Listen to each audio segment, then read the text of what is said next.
സിനിമയിലുള്ളതുപോലെ തന്നെ വില്ലന്മാർ സിനിമാ മേഖലയിലും ഉണ്ട് എന്നുള്ളത് വ്യക്തമായ കാര്യമാണ്.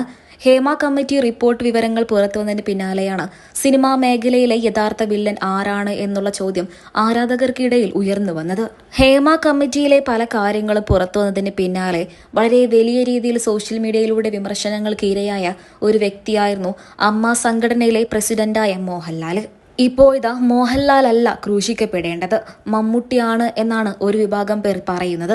എന്നാൽ ഇതിന്റെ കാരണങ്ങളൊന്നും തന്നെ വ്യക്തമല്ല. എങ്കിലും മലയാള സിനിമയിലെ വില്ലൻ മമ്മൂട്ടിയാണോ എന്നുള്ള ചോദ്യം ആരാധകർക്കിടയിൽ പലർക്കുമുണ്ട്.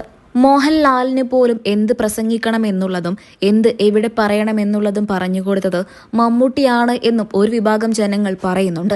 എന്നാൽ ഇതിനെക്കുറിച്ചുള്ള സത്യാവസ്ഥകളൊന്നും തന്നെ ഇതുവരെയായിട്ടും പുറത്തു വന്നിട്ടില്ല. സിനിമാ നിർമ്മിതാവായ ലിബർട്ടി ബഷീർ മുമ്പ് തന്നെ പറഞ്ഞിരുന്നു, നടൻ ജഗദീഷിന് മാത്രമല്ല മമ്മൂട്ടിക്കും മാധ്യമങ്ങളെ കാണുന്നതിൽ താല്പര്യമില്ല എന്നുള്ളത്. മമ്മൂട്ടി കൂടെ പറഞ്ഞതുകൊണ്ടാണ് പെട്ടെന്നുണ്ടായ പത്രസമ്മേളനം വേണ്ട എന്ന് വെപ്പിച്ചത് എന്ന് നടൻ ജഗദീഷ് തന്നെ പറയുകയും ചെയ്തിരുന്നു. യഥാർത്ഥത്തിൽ പറഞ്ഞാൽ ആ എടുത്ത തീരുമാനം വളരെ നന്നായി എന്ന് മാത്രമേ പറയാൻ സാധിക്കുകയുള്ളൂ. കാരണം എടുത്തുചാടി തീരുമാനിക്കുകയും പറയുകയും ചെയ്യേണ്ട ഒന്നല്ല ഹേമ കമ്മിറ്റി റിപ്പോർട്ടിനെ കുറിച്ച്. വ്യക്തമായി മനസ്സിലാക്കിയതിന് ശേഷം മാത്രം പത്രസമ്മേളനങ്ങളെ വിളിച്ചുകൂട്ടിയിട്ടില്ല എങ്കിൽ അത് ചിലപ്പോൾ പ്രതികൂലമായി ബാധിച്ചേനെ. ഹേമ കമ്മിറ്റി റിപ്പോർട്ട് വിവരങ്ങൾ പുറത്തുവന്നപ്പോൾ ഏറ്റവും കൂടുതൽ ലൈംഗിക ആരോപണങ്ങൾ ഉന്നയിച്ചത് നടൻ സിദ്ദീഖിന് നേരെയായിരുന്നു.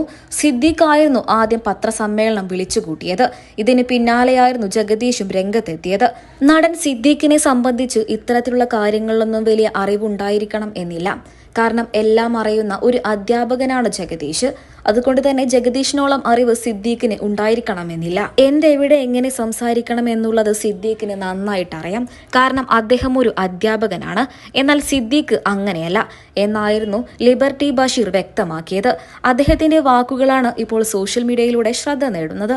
ഏതൊരു കാര്യം വന്നാലും തന്റെ നിലപാടുകൾ വ്യക്തമായി സംസാരിക്കുകയും പറയുകയും ചെയ്യുന്ന ഒരു നടൻ തന്നെയാണ് ജഗദീഷ്. അതുകൊണ്ട് തന്നെ മലയാള സിനിമയിലെ വില്ലൻ ഒരിക്കലും ജഗദീഷ് ആയിരിക്കില്ല. എന്നാൽ മറിച്ച് മമ്മൂട്ടി ആയിരിക്കുമോ എന്നുള്ള ചോദ്യം പലരും സോഷ്യൽ മീഡിയയിലൂടെ ഉന്നയിക്കുന്നുണ്ട്. എന്നാൽ മമ്മൂക്കയെ മലയാളികൾക്ക് എല്ലാവർക്കും അറിയാവുന്നതാണ്. അത്തരത്തിലുള്ള ഒരു ആരോപണം ഇതുവരെയായിട്ടും നടൻ മമ്മൂക്കയ്ക്ക് നേരെ ഉയർന്നു വന്നിട്ടില്ല. ഏകദേശം ഒരേ സ്വഭാവമുള്ള രണ്ട് വ്യക്തികളാണ് ജഗദീഷും മമ്മൂട്ടിയും. ജഗദീഷിനെ ഒരിക്കലും സംശയിക്കേണ്ടതില്ല. കാരണം അദ്ദേഹത്തിനെ കുറിച്ചും ഇത്തരത്തിലുള്ള ഒരു ലൈംഗിക ആരോപണങ്ങളും ഇതുവരെയായിട്ടും ഉയർന്നു വന്നിട്ടില്ല. എല്ലാ കാര്യങ്ങളിലും തന്റേതായ അഭിപ്രായങ്ങൾ തുറന്നു പറയാനുള്ള ധൈര്യവും തന്റെ ഇടവും ജഗദീഷിനുണ്ട്. കാരണം അദ്ദേഹം ഒരു അധ്യാപകനാണ്. ഷൂട്ടിംഗ് സമയത്ത് പോലും ലൊക്കേഷനിൽ കഴിയാൻ താല്പര്യം പ്രകടിപ്പിക്കാത്ത ഒരു വ്യക്തി തന്നെയാണ് മമ്മൂട്ടി. അതുകൊണ്ടും അദ്ദേഹത്തിനെ വില്ലനായി കാണേണ്ട എന്നും ആരാധകർ പറയുന്നുണ്ട്.